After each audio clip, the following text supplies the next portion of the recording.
They called security on her before she even said a word. No warning, no explanation. Just two officers summoned like backup, walking straight toward a black woman standing in line with a first-class boarding pass in her hand. The gate agent didn't even glance at the ticket. Didn't need to. "Ma'am, step aside." That was all. 4 words, spoken with the kind of finality reserved for trespassers, not travelers. And as she was quietly pulled from the queue, eyes followed. But not in protest, just in confirmation. Because to them, she didn't look like someone who belonged in seat 1A. Not with that skin. Not with that silence. Not with that calm. But here's the part no one knew. Not the flight staff. Not the supervisor grinning smugly by the kiosk. And certainly not the man who walked through after her, without so much as a glance at his ID.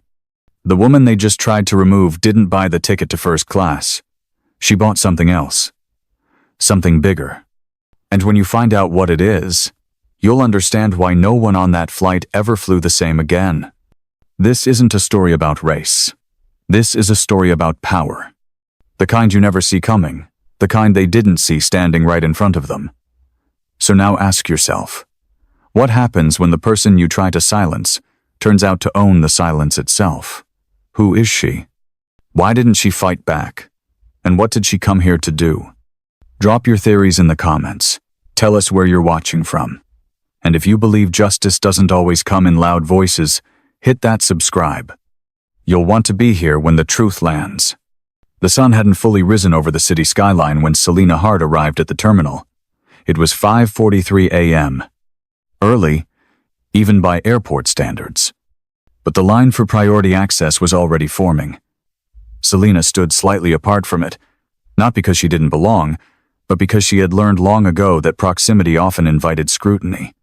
She wore a navy blue hoodie, simple jeans, and sneakers that had seen better days. Her hair was pulled back in a low bun, and she carried nothing but a canvas tote bag slung over her shoulder. No roller bag. No designer luggage.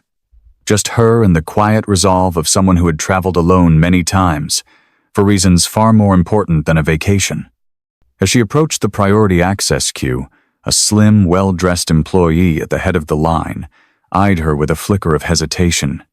His name tag read Evan Ross, and though he wore the practiced smile of customer service, his eyebrows tightened the moment Selena stepped forward.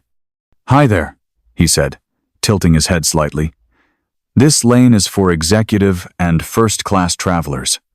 His tone was polite, but there was a current beneath it. One of assumption. Selena didn't flinch. She simply held up her digital boarding pass. "I know," she said, her voice even. Evan's smile faltered for a fraction of a second, but he recovered quickly and scanned the code on her phone. Behind Selena, a middle-aged man in a blazer and Bluetooth headset sighed impatiently. Evan glanced over her shoulder at the man, then back at Selena, suddenly feeling the pressure to move things along. He tapped a few buttons on his screen, then gave her a smile that barely reached his eyes. "Right, you're in. Okay, proceed, ma'am." But as she moved forward, Evan leaned over to the colleague beside him and whispered, just loud enough for her to hear. "Thought she was lost." The other employee gave a short, amused laugh. Selena kept walking. At security, things didn't improve. Though her boarding pass clearly showed TSA pre-check clearance, she was pulled aside. "Random check," the agent mumbled, motioning her toward a separate table. Her tote was opened, contents sifted through.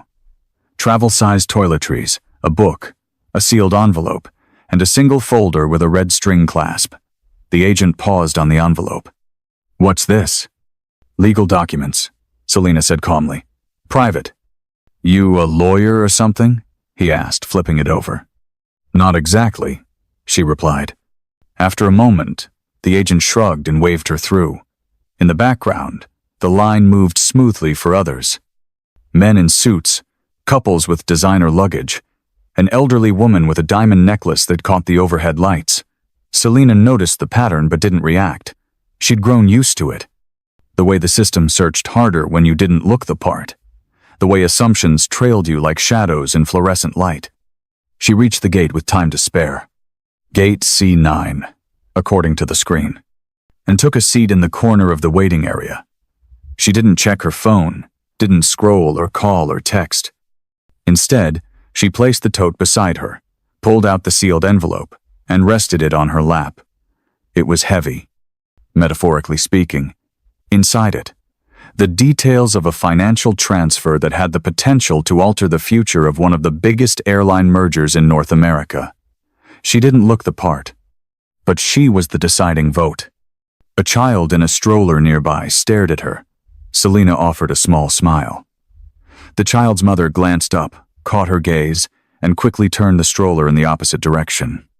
Selena exhaled slowly and leaned back in the chair. The speaker above her crackled. Final boarding for flight 237 to Boston. All remaining passengers, please proceed to gate C12. She watched the gate agent handling that flight. The way she smiled easily at the man with the briefcase. The way she waved through the woman with a golden retriever and a carrier bag. Politeness came in tears here, like the seating arrangements. She knew she was at the bottom of the invisible hierarchy. But that didn't bother her. She wasn't here to be comfortable. She was here to observe, to test, to confirm a suspicion. It had been 3 years since she'd received the letter, a trust fund with a clause. Her approval was required before the next phase of investment in a major transportation company could be finalized. But the law firm overseeing the process had made an odd request. We want you to fly one of the routes in person, incognito. See how they treat you, the managing partner had said. See what they're like when they think you're nobody. And so here she was. A boarding announcement broke her train of thought. Now boarding Group 1 for Flight 1000, 187 to Denver. First class and executive platinum. Please approach the gate. Selena stood and walked calmly toward the line. A man 2 places ahead glanced at her, then back at the gate agent, as if seeking confirmation that she belonged there. When it was her turn, the agent barely looked up. Ma'am, boarding is for first and executive platinum only. Selena showed her pass again. Seat 2A, she said quietly. The agent blinked, scanned it, and forced a smile. Go ahead. As she stepped onto the jet bridge, she felt the heat of multiple eyes on her back. She didn't look like first class. She didn't act like she needed it. And that was the point. She reached her seat and sat down slowly, placing the envelope gently in the seat pocket in front of her.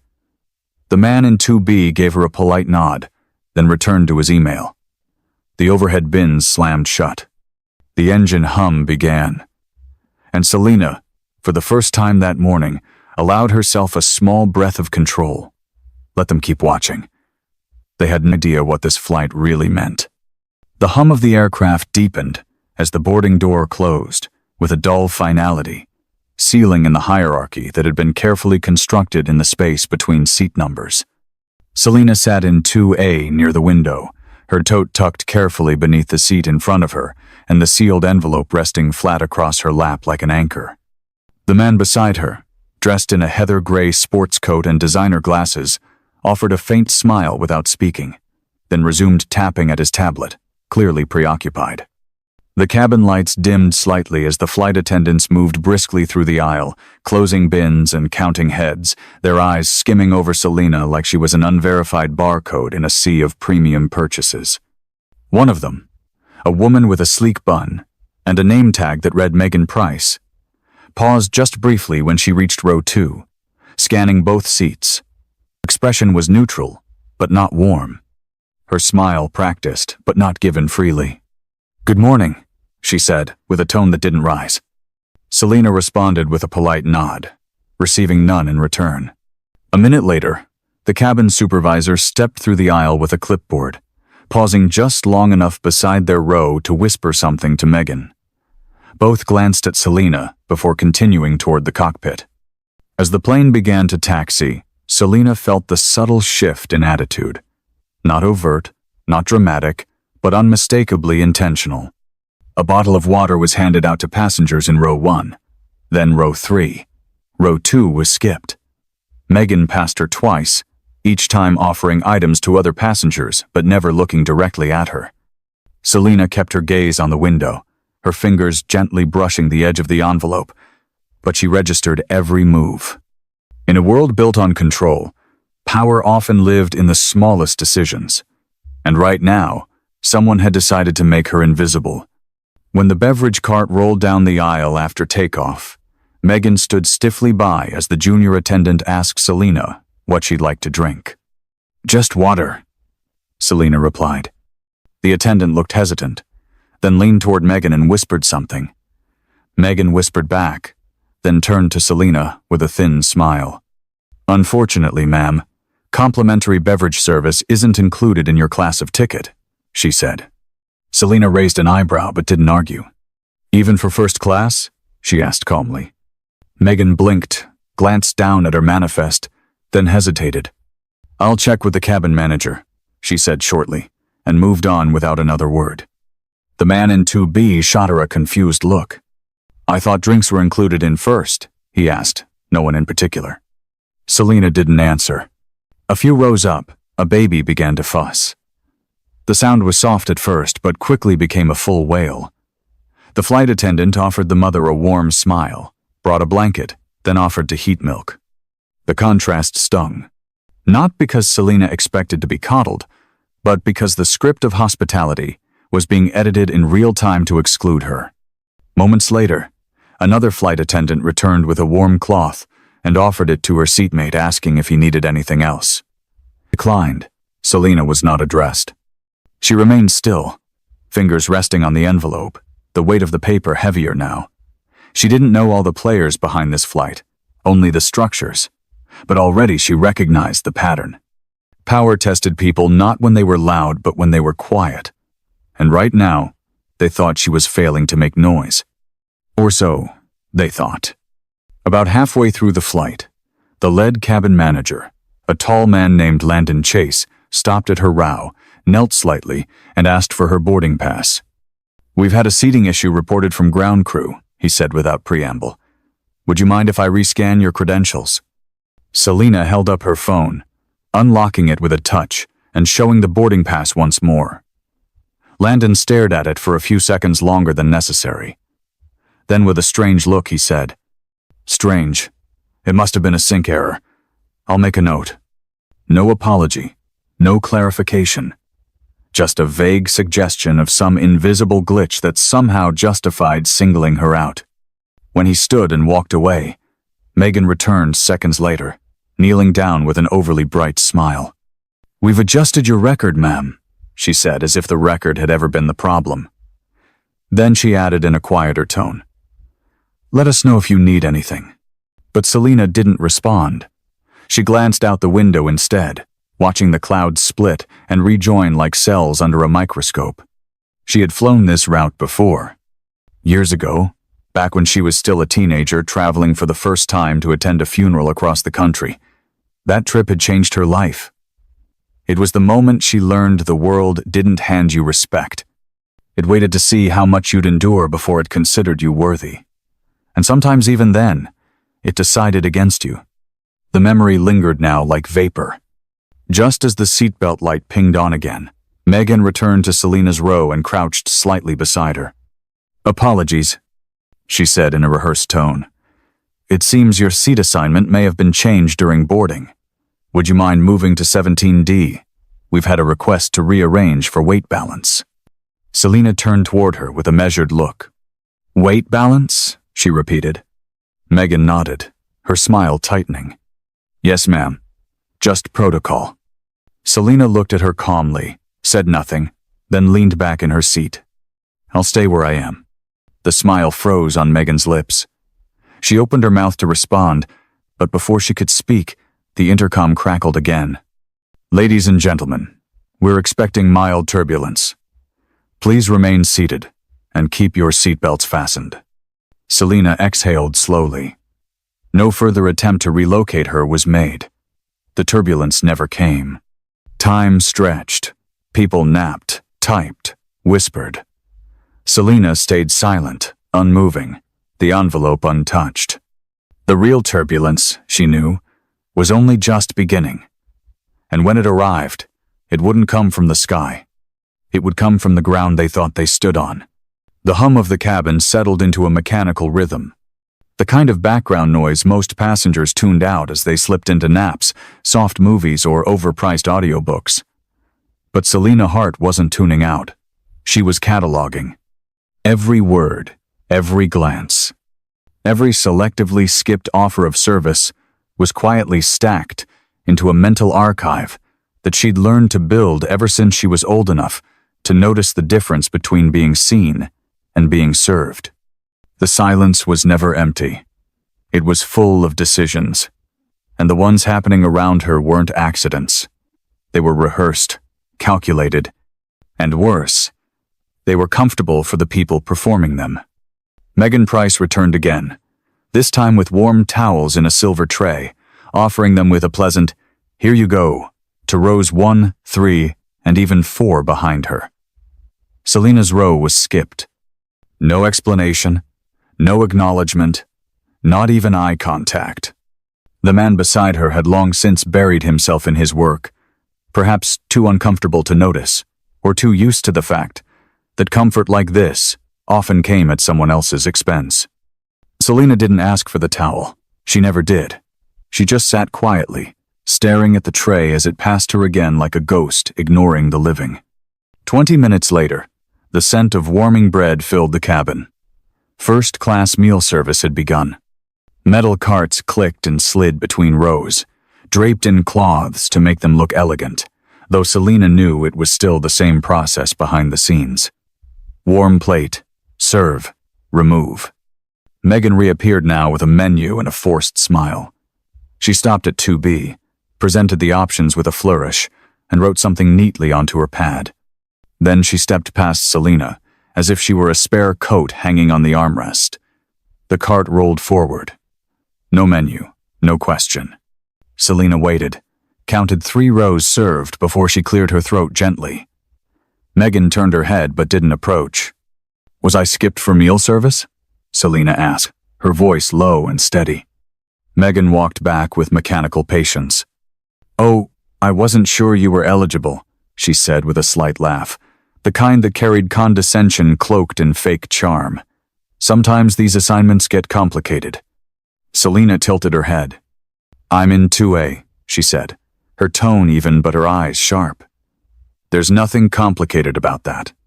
Megan hesitated, then checked the manifest again, this time more visibly, like she needed to perform the act of verification for her own self-assurance. "Right," she said, nodding quickly. "Would you like the herb-roasted chicken or the miso-glazed cod?" Selina chose the cod without looking at her. "Coming right up," Megan said with brittle cheer, and disappeared again. When the tray arrived 15 minutes later, it came cold. The fish barely warmed through, the vegetables limp, the rice sticky in a way that wasn't intentional. Selina didn't touch it. She placed the lid back over the plate, pushed the tray forward an inch, and returned to her envelope, still untouched but somehow heavier with every passing hour. Across the aisle, another passenger called for a refill. A steward appeared instantly. Selina watched the interaction unfold. A perfect model of attention and service. She didn't envy it. She measured it. That was the difference. At 33, she had long since stopped wanting to be accepted. What she wanted now was to test what people did when they thought they didn't have to pretend. Then came the moment that sealed the tone of the cabin. A man, maybe late 50s, khaki pants, and expensive headphones, walked down from row 5 and leaned on Selina's seat as if it were public property. "Hey," he said to Megan, loud enough for others to hear. "She's in first?" He didn't even look at Selina as he said it. She didn't turn. She didn't need to. The question wasn't meant for her. It was meant to be a statement in the form of a question. Megan laughed quietly, but not quietly enough. "She's on the list," she replied, brushing past the man. "Must be a points redemption or something." The man chuckled, slapped the seat twice, and returned to his row. Selina didn't move. Her heart didn't race, but her fingers curled slightly tighter around the corner of the envelope. If she had spoken right then, she wasn't sure it would have come out calm. and she needed calm for what came next. Later, during cabin cleanup, a different attendant came by. A younger man, clearly newer, less polished. He reached for Selena's tray and paused. "Didn't like the fish?" he asked, almost sheepish. Selena gave him a polite but unreadable look. "It was cold." He nodded, muttered something that sounded like, "sorry," and rolled the cart away. A few seconds later, she saw him whisper something to Megan, who immediately shot a glance back toward row 2. A look that wasn't guilt, but irritation. Selena caught it. Didn't smile again for the rest of the flight. The captain's voice eventually came over the speaker announcing descent. Most passengers were half asleep or tucked into their headphones, but Selena remained alert. She didn't trust ease, especially not here. Megan passed by one last time checking seatbelts, and when she stopped at row 2, she glanced at Selena's tote on the floor. "Just a reminder," she said flatly, "all personal items should be stored overhead during landing." Selena looked at her evenly. "I've flown before." Megan didn't respond. She moved on. As the wheels touched down and the cabin jolted softly, Selena's hand moved to the envelope again. The moment was drawing close. She hadn't said much. She hadn't needed to. But everything they'd done, every skipped towel, every passive-aggressive rule bend, every glance and whisper, had already spoken loud enough for her. And as the plane taxied toward gate 32, she felt it again. Not anger, not fear, just the cold, deliberate click of confirmation. She waited for the fastened seatbelt light to blink off before reaching into her tote and pulling out not just the envelope. She didn't rush. As passengers began gathering their belongings and shuffling into the aisle, bumping one another with laptop bags and duty-free perfume sacks, she remained seated. She slid the envelope into her lap with the same care one might handle a fragile antique. The seal was still unbroken, the red wax emblem gleaming faintly under the dim cabin light. A small movement caught her attention. Megan standing near the front of the cabin, watching her without pretending otherwise.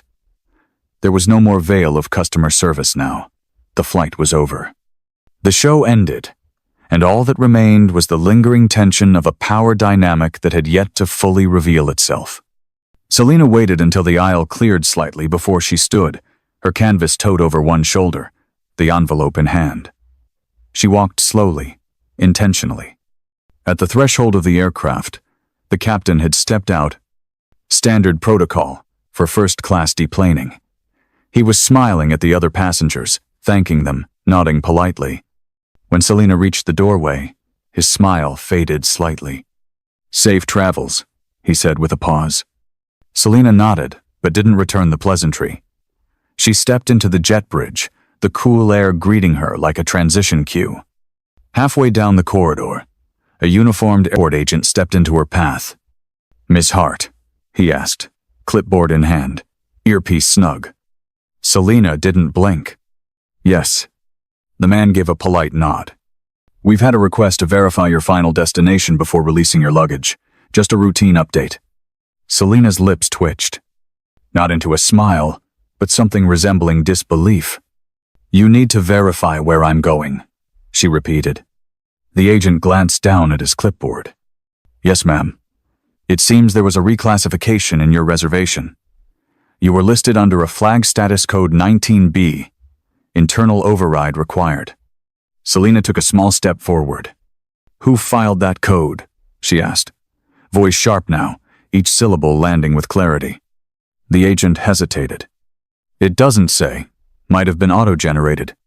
"It wasn't," she said flatly. "Take me to whoever's handling this." The agent shifted uncomfortably, then motioned toward a side hallway off the main concourse. "This way, ma'am." She followed him without a word. The agent led her down a narrow corridor lined with storage doors and industrial carpeting. The sterile smell of overused disinfectant clung to the air. At the end of the hallway stood a small room marked Operations Holding 3B. Inside, a desk with 2 screens, a printer, and a woman in a black blazer who greeted Selena without standing. Her name tag read, Ground Liaison Supervisor.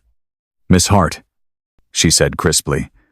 "We've encountered an anomaly with your record. It appears your seat was reassigned mid-flight due to an internal review.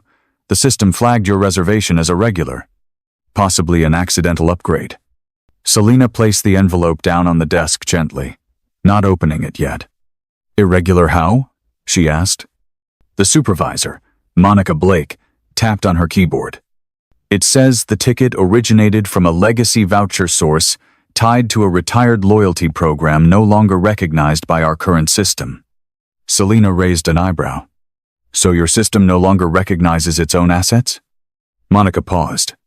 "Legacy programs can sometimes be manipulated. Fraudulent resellers have been an issue." Selena remained still, absorbing the weight of the accusation wrapped in professional phrasing. "You're implying that I fraudulently boarded a seat I paid for?" Monica straightened slightly. "We're not accusing you of anything, ma'am. We're simply protecting our operational integrity."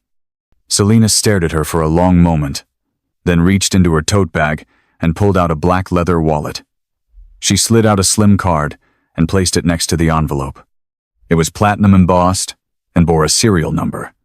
Not for banking, but for identification. Monica stared at it, blinked, then looked up. "I'm sorry, what exactly is this?" "It's access authorization," Selena replied. "Level 4 clearance under Easton Financial Holdings." The agent beside her stiffened. Monica frowned. "That's an equity firm." "No," Selena said calmly, opening the envelope and pulling out a single-page document with letterhead so finely printed it shimmered. "It's the parent institution that owns 41% of your airline's pending merger shares." She held the document up, letting Monica see the seal, the signatures, the dates.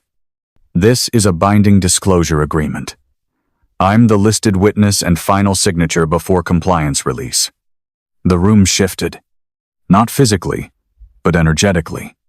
The way tension does when someone realizes the person they were trying to dismiss is the one holding the gate key.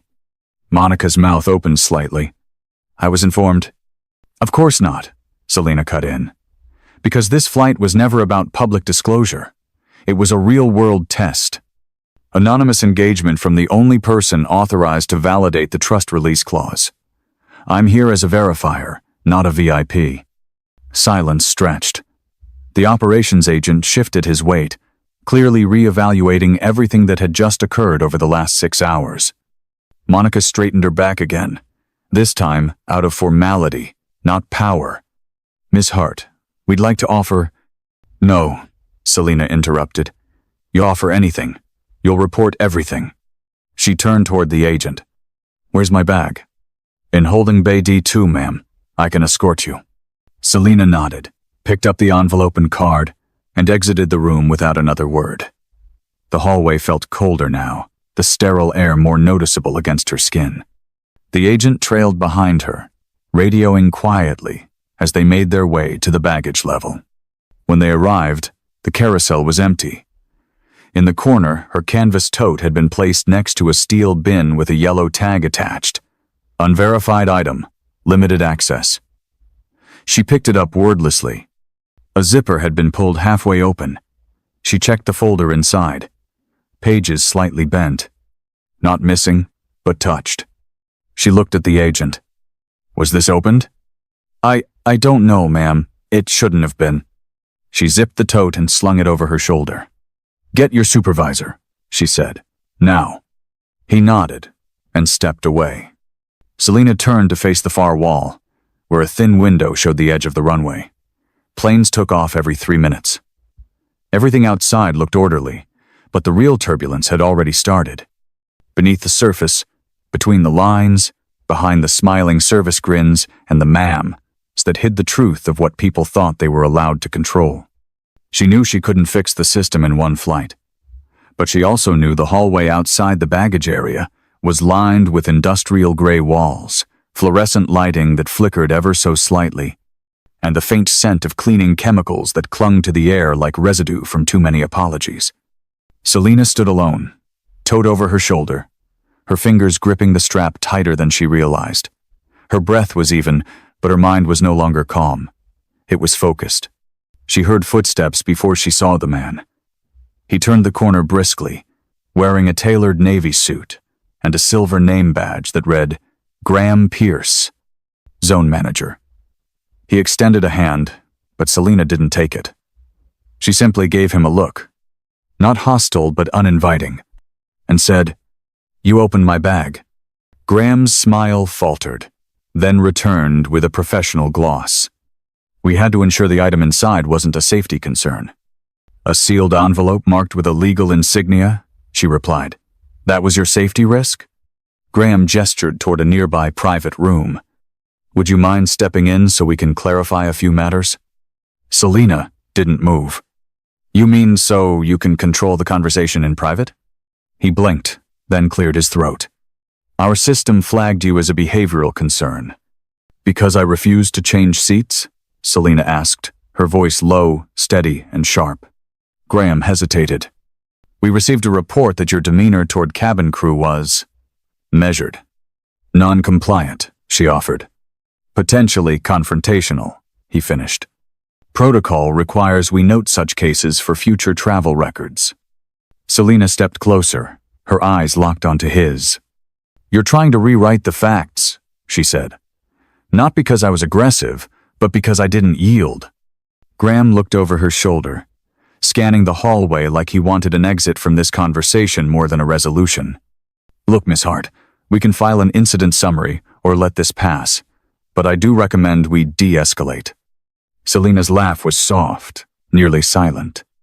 "That's the word you all love, isn't it? De-escalate. You create the escalation, then frame my reaction as the problem." Graham straightened, eyes narrowing slightly. "If you're unsatisfied with how this was handled, you can submit a grievance through our guest relations team." Selina's expression didn't change. "You mean the same department that filed a false report 5 minutes after I landed?" Graham didn't answer. His phone buzzed in his pocket, and he glanced at it before muttering, "Excuse me," and walking away with a speed that betrayed urgency. Selina watched him turn the corner and disappear into another corridor. She exhaled slowly, then turned to find a seat in the corner of the waiting area. The room was mostly empty, just a few ground staff passing through, and an older man cleaning the floor with a wide mop. She sat, placed her tote in her lap, and pulled out the folder again. The edges were now bent. Someone had flipped through it. Probably not even with interest, just with the entitled carelessness of someone who assumed nothing inside could matter because of who it belonged to. That was the part that always stung more than the act itself. The certainty they carried that nothing she held could be worth more than what they assumed about her. She pulled out her phone and opened the secure app linked to the trustee portal. Her fingerprint unlocked the encryption, and within seconds she was reviewing a list of flagged personnel IDs across multiple airport zones, submitted through anonymous audit reports. Her name appeared once, under non-cooperative passenger. Code 37C. She tapped into the report. It was sparse, almost deliberately vague.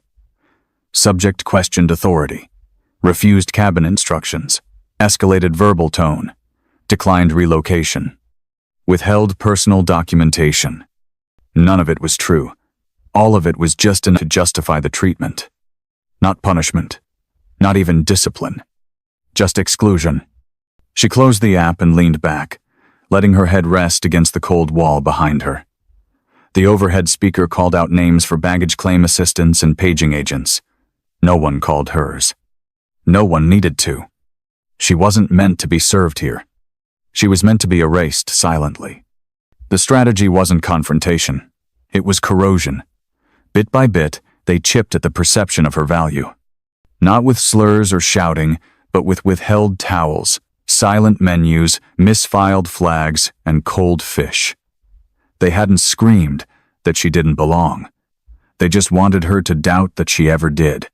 The double doors to her right opened, and a man in a neon vest walked in with a clipboard. "Selina Hart?" he asked. She nodded. "We recovered your personal item," he said, holding up a familiar document pouch. "This one unsealed. It was found near a janitorial station," he added. "Probably fell during transfer." Selina didn't move. It didn't fall, she said quietly. It was taken. The man blinked, clearly confused, then placed the pouch on the table. There's no way to prove that, ma'am. Exactly, Selina replied. She stood, opened the pouch. Nothing was missing, but the final page of the contract now had a crease across the signature line, as if someone had folded it without care. She smoothed it carefully, placed it back inside, and looked up. Outside the room's narrow window, 2 flight attendants were walking past. One of them was Megan Price. She wasn't smiling now. She was mid-conversation, animated, likely recounting the same version of the story they always told. The difficult passenger, the disrupted process, the protocols followed to the letter. Selina watched her for a moment, not with anger, not even with satisfaction, but with that same silence they had used to erase her. Only now, she was the one holding it. And silence, in the right hands, was far louder than a voice raised in protest. She walked out of the room and back into the terminal. The gate where she had arrived was now boarding a new flight. A different gate agent was scanning tickets, laughing with a group of well-dressed passengers. Selina passed unnoticed. Until she didn't. A voice from behind. "Miss Hart, hold on. We need to speak with you before you." Selina returned to the aisle, with the quiet precision of someone who had no intention of making a scene, but refused to shrink beneath one. Her second trip to the lavatory was uneventful. No stumbling, no delays, just a simple necessity after hours in flight. But the moment she stepped back into the aisle and reached her seat, Megan Price reappeared, her smile gone, her tone clipped with a kind of artificial calm that usually precedes a reprimand. "Miss Hart?" she said just loud enough for the surrounding rows to hear. "We'd appreciate it if you remained seated for the remainder of the flight. Multiple movements in the cabin can unsettle other passengers." Selina looked at her without blinking. "Is there a policy against using the restroom more than once?" Megan hesitated, choosing her words carefully. "Of course not," she said. "But certain behaviors can be misinterpreted. Standing frequently in flight, lingering near crew stations. It gives the wrong impression." "To whom?" Selina asked, her voice firm but never raised. Megan smiled thinly. "Let's just say it's better to err on the side of consistency." Selina didn't reply.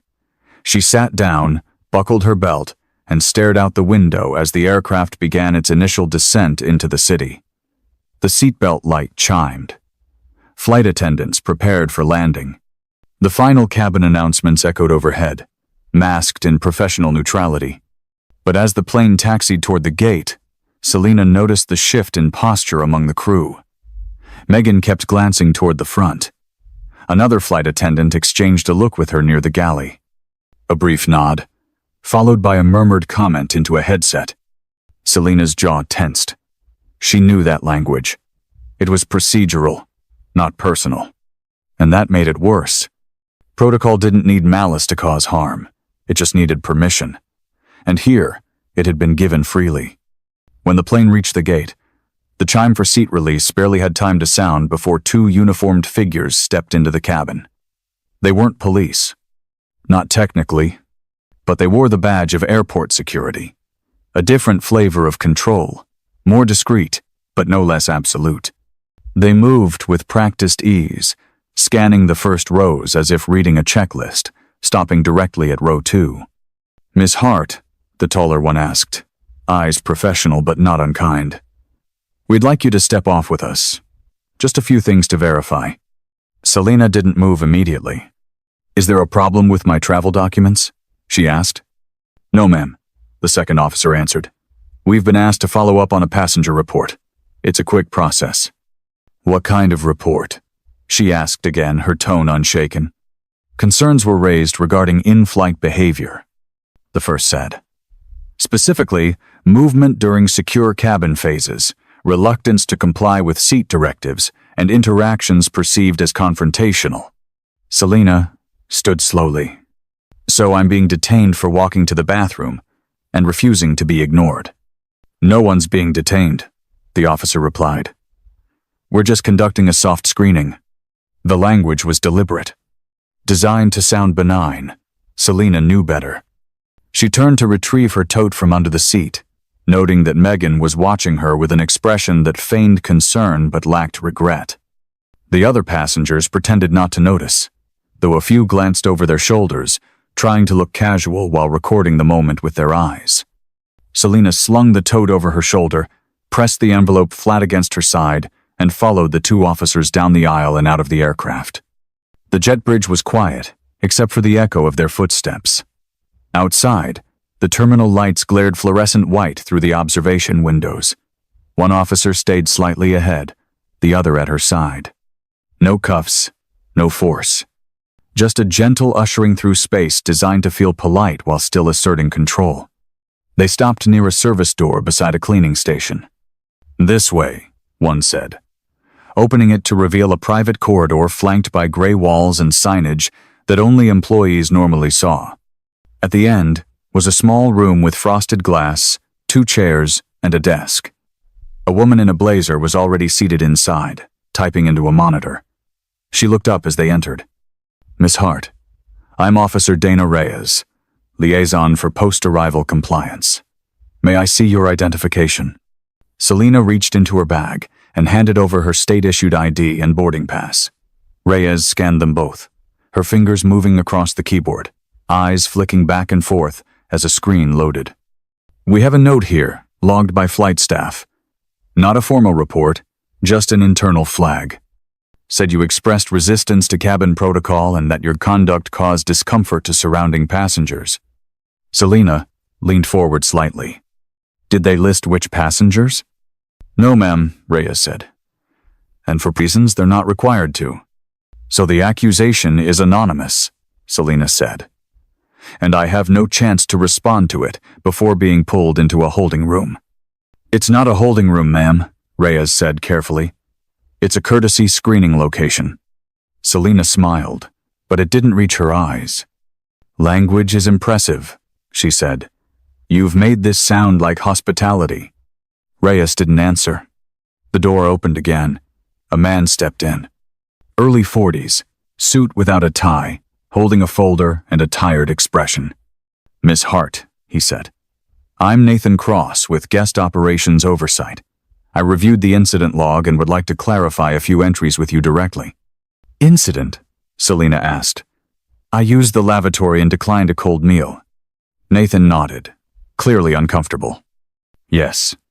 I believe that's where the note stems from, but the language used in the report raised certain automatic protocols. Words like uncooperative and verbal challenge trigger a level of scrutiny." Selena stared at him. "So your system punishes tone, not actions." He hesitated. "It evaluates signals." "And does the system log the signals of staff who ignore, exclude, or humiliate?" Nathan didn't respond. "Did your system log that my tray was deliberately served late? That my seat assignment was challenged mid-flight? Or that I was told my presence unsettled other passengers?" "There's no note of that," he said quietly. Selena reached into her tote and withdrew the envelope again. She didn't open it. Just placed it on the table, like a silent declaration. "This document has the power to affect every contract your airline holds, with 3 regional financial firms," she said. "I suggest you stop reading signals and start reading facts." Nathan looked down at the envelope. Reyes looked between them. The air inside the room had changed again. Slightly denser, like the pause before a storm. Selena crossed her legs slowly, deliberately, her tone cool and clear. "You've pulled the wrong person off the plane." Selena didn't move for a long moment after her final sentence. The envelope remained on the desk like a quiet threat, but her voice carried no aggression, no panic, no plea. It was measured, grounded in something more unsettling than anger, authority. Nathan Cross glanced at Officer Reyes, who kept her expression neutral but clearly alert. No one in the room dared speak first. Selena let the silence settle before she slowly reached into the inner lining of her tote bag and withdrew a second envelope, smaller than the first, sealed with a red wax insignia that shimmered faintly under the fluorescent lights. She placed it carefully beside the original document.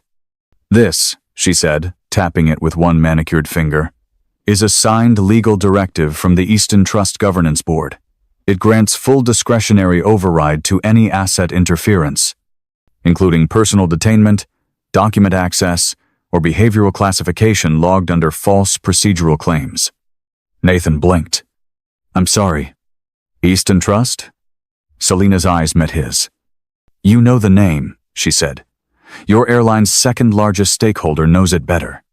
Nathan hesitated. "Read carefully before touching me again." Officer Reyes leaned in slightly, scanning the seal but making no move to take it. Nathan gently picked up the envelope and inspected the insignia, his eyes narrowing when he saw the microstamped serial code pressed into the wax. "Is this active?" he asked. "As of this morning," Selena replied. "The moment your cabin crew attempted to reclassify my behavior, the directive became valid." Nathan carefully placed the envelope back down, adjusting it like it was something sacred or explosive. He pulled out his phone, typed rapidly, then looked at Reyes. "Can you notify Terminal Command? We may suspend further engagement here." Reyes nodded and stepped out of the room without a word. Selena leaned back in her chair. "I assume you've already logged me under your internal incident system," she said. "Whatever code you used, 37C 82B. It won't hold. In fact, as of now, your entire regional system is being reviewed for how that code gets assigned. Pattern mapping, demographic correlation, profile history by personnel." Nathan rubbed his temples. "That's handled through a separate channel." "And that channel," Selena replied, "now has my digital signature authorizing external audit access." Her phone, still on silent, vibrated once. She unlocked it, tapped a single app, then turned the screen toward him. A message blinked at the top. "Directive relay active. Override status confirmed by Trustee Command." Nathan Cross swallowed hard. "This goes beyond this airport," he murmured. "Yes," Selena said calmly. "It goes wherever the pattern does." Just then, the hallway outside erupted buzz of motion. Footsteps, voices, a phone ringing too long. The door cracked open again, and Officer Reyes returned. Her face now markedly different. Not stoic, but taut with tension. Behind her was a second officer. Older, clearly higher ranking, wearing a communication earpiece and holding a clipboard he hadn't bothered to look at. "Ma'am," he said directly to Selena, "we've just received an urgent notification from our airline's central legal department. You are to be released immediately without further questioning. All pending classifications have been suspended, effective, retroactively." Nathan stood. "Who authorized that?" The man didn't blink. "Executive Legal," with a parallel note issued to the Regional VP of Security. It says. He glanced down, reading, "Cease all operational interactions with passenger Selena Hart. She is currently under corporate-level protection and engaged in an active fiduciary role." Selena didn't smile. She didn't gloat. She simply rose from her chair with quiet precision and reached for her envelope. The officer took a step back to clear the way. Nathan stared at her, his voice struggling to catch up to the moment. I didn't know." "You didn't ask," Selena replied. "And that's the root of it, isn't it?" He opened his mouth again but found nothing worth saying. Selena turned to Reyes. "I assume I'm free to re-enter the terminal?" "Of course, ma'am," Reyes said quickly. "Would you like an escort?" "No," Selena said. "I'd like distance." She stepped past them, her movements slow but firm, and opened the door herself. Outside, the corridor was no longer empty. 2 airport administrators were already huddled near the security office door, whispering into phones. One of them made eye contact with Selena and immediately stepped aside. She walked past them without a word. Peels clicked softly on the tile floor. A calm metronome in the chaos, now starting to ripple through the terminal's back-end systems. Within seconds, her name was being removed from a dozen internal watch lists. Automated notices were called before they could reach local teams. A global compliance ping had been issued, red flagging any further action taken against her without direct clearance from the executive board. As Selena rounded the corner toward the main concourse, she noticed it. A ripple in body language near Gate E uniformed staff moved with erratic urgency. A woman in a blazer whispered into a headset near the check-in podium. Someone else typed furiously into a control panel behind the counter. Every motion told her the same thing. The system had caught up to her identity, and now it was trying to reverse what it had already done, desperately rewriting its own behavior in real time. She stopped near a digital service kiosk, pulled up her reservation, and watched as her original first-class ticket reappeared, complete with priority status and updated access to every lounge in the terminal. Her name had been cleared, but the stain wasn't on her. It was on them. Behind her, another voice rose from the boarding area. Wait, wasn't she the one they pulled from the flight earlier? Yeah, someone else replied. Now they're fixing her seat. Selena didn't look back. She didn't need to. She stepped forward, her presence now setting the rhythm, not disrupting it. And as her phone lit up with a new encrypted message marked confidential, compliance response activated, she reached into her tote one last time. Selena's fingers brushed the edge of the second envelope inside her tote, the one marked for conditional release. She pulled it out carefully and flipped it open. Inside were 3 documents: an affidavit, a compliance notice, and a provisional revocation order, all signed and stamped with legal insignia that bore weight far beyond the sterile walls of the airport. The provisional revocation order was the key. It was a document few ever had the power to carry, let alone deploy, and it granted her one extraordinary authority: immediate suspension of a $4 billion investment pending ethical compliance review. All she had to do was sign the final line, submit the encrypted confirmation code, and the automatic system would freeze the pending funding tied to the airline's expansion project. $4 billion. Held by the woman they had profiled, doubted, sidelined, and tried to erase. Selena pulled out her phone, opened the secure app, and watched the confirmation screen load. She hesitated, not because she doubted her decision, but because she understood its gravity. This wasn't just personal. It would affect thousands of employees, ripple through boardrooms and investor meetings, make headlines. It would hurt people who had never met her. But then she remembered the look on Megan's face when she skipped her for service, the knowing smile from the gate agent, the silent accusations, the whispered jokes, the flag in the system that said she didn't belong, all because they assumed they could. Selena entered her verification code. The app blinked once, then displayed a single line of text. Action confirmed. Trust disbursement suspended pending investigation. At that exact moment, across the country, 3 separate emails landed in the inboxes of key executives. Urgent. Funding freeze notification. The ripple began almost instantly. In a downtown skyscraper, a meeting paused as a CFO's phone buzzed with an alert that wiped the color from his face. In another city, a group of regional managers, celebrating early forecasts over lunch, stared in confusion at the red banner flashing across their secured tablets. Somewhere inside the airline's headquarters, a compliance officer cursed under his breath as a red lockout screen replaced his quarterly bonus report. Selena slipped the phone back into her tote and zipped it closed. She pulled her hoodie up casually as she walked toward the exit. No grand gesture, no final confrontation. Just quiet momentum building behind her like a gathering storm no one had seen until it was too late. She passed Megan near the gate without slowing.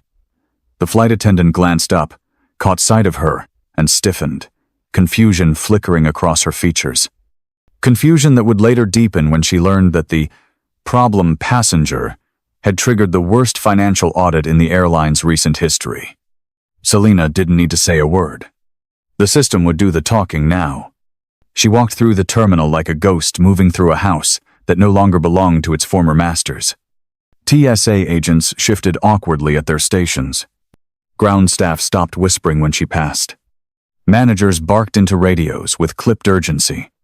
And somewhere, on a private network, a live compliance feed logged the new status of the airline. Financial status: under review. Operational impact: pending. Funding disbursement: frozen. It wouldn't just be the $4 billion. It would be everything tied to it. Merger deals, partner contracts, reputational ratings. The airline hadn't just inconvenienced the wrong person. They had insulted the person who held their future between two fingers.